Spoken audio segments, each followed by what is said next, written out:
vous nous aviez dit ce que cela représente pour vous, d'une certaine manière, un attachement un peu paradoxal. Et vous êtes à présent à Paris depuis quelques années en tant que chef de mission diplomatique, et vous avez développé beaucoup de liens avec notre pays. Je serais heureux que vous puissiez vous exprimer à cette tribune.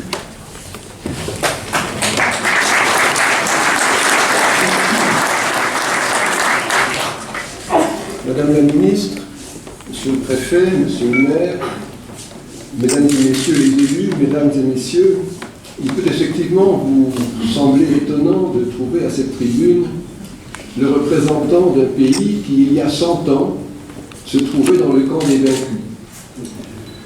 J'aurais pu, me basant là-dessus, remercier monsieur le maire pour son invitation et la décliner poliment. Je n'ai pas voulu le faire il y a 2 ans, j'étais là.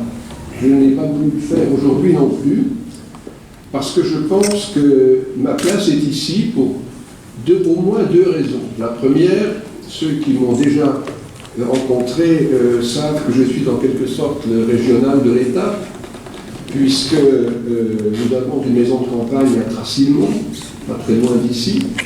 C'est là que ma grand-mère a vécu les dernières années de sa vie, et c'est là que j'ai passé plusieurs périodes de vacances, à l'époque où j'étais un élève des écoles françaises. Et la raison pour laquelle j'ai été sensibilisé au 11 novembre, c'était justement à cette occasion-là, comme tout écolier français passant ses vacances à proximité d'un lieu historique, j'ai demandé à ma grand-mère à visiter les wagons de l'armistice. Elle m'a répondu avec un sourire un peu triste, en me disant « Oui, bien sûr, on va y aller, mais tu dois comprendre que pour nous, c'était une défaite. » Et c'est là que je me suis rendu compte que dans une guerre, il y a des vainqueurs et il y a des vaincus. Alors, ce qui était vrai il y a 100 ans ne l'est évidemment plus aujourd'hui.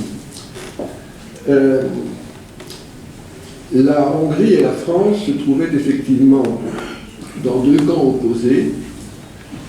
À ma connaissance, il n'y a jamais eu de combat sur aucun des fronts de la guerre entre les troupes hongroises et les troupes françaises. Et à cette époque-là, je pense que tous les combattants combattaient avec conviction, avec la conviction de défendre leur patrie. Et ils le faisaient dans le respect de l'ennemi, même si le devoir consistait à le tuer. En paraphrasant Racine, cet heureux temps n'est plus, malheureusement. Nous avons aujourd'hui des conflits qui ne ressemblent plus par leur conception à ceux d'autrefois, et nous devons y adapter nos mentalités. Alors, c'est pour ça que c'est la seconde raison pour laquelle je suis très heureux et honoré d'être ici. C'est parce que si autrefois, il y a 100 ans, nous nous étions trouvés effectivement dans des camps opposés, aujourd'hui, nous nous trouvons tous ensemble dans une même Europe. Et je suis heureux de rebondir avec ce propos sur ce que le Premier ministre nous a dit tout à l'heure à la Clairière. Et d'une certaine manière, il n'y a plus de vaincus ni de vainqueurs. Nous sommes tous des nations européennes qui ont failli être englouties il y a 100 ans par cette espèce de folie collective qu'a été la Première Guerre mondiale. Et pour terminer, je voudrais également rebondir sur le message d'espoir que monsieur le sénateur nous a délivré tout à l'heure. Et je me référerai pour ça sur ce carton d'invitation que j'ai reçu pour participer ce matin à la place de l'Étoile aux commémorations du 11 novembre. Cette invitation m'invite à me rendre à la commémoration de la victoire et de la paix. Et ça, c'est très important.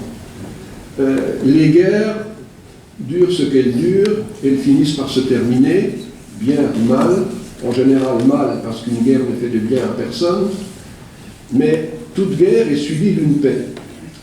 Et les paix, il faut les gagner aussi, parce que si la paix n'est pas bien construite, elle ne conduira qu'à la guerre.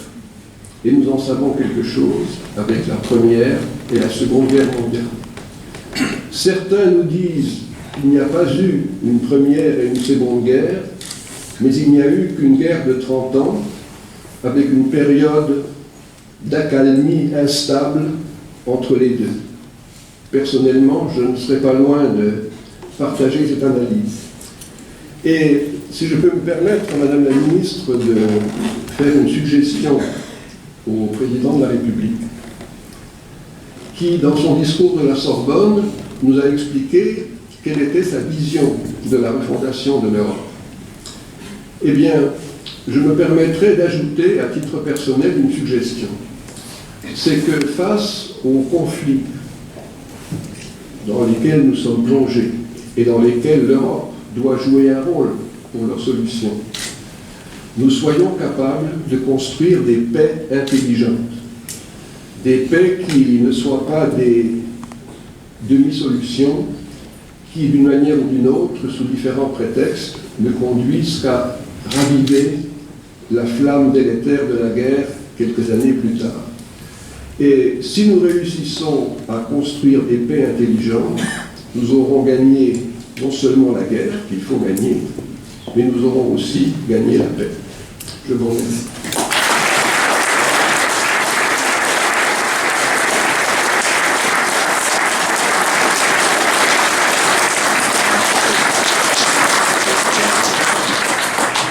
Ambassadeur, j'espère que cette figurine, je crois, est différente de celle d'il y a 2 ans. Voilà. Mais c'est un symbole, effectivement, d'une certaine manière, de ce que vous avez dit. C'est un symbole, au-delà des épisodes du XXe siècle, de trouver et de porter haut le drapeau d'une Europe qui prépare vraiment notre avenir. Merci.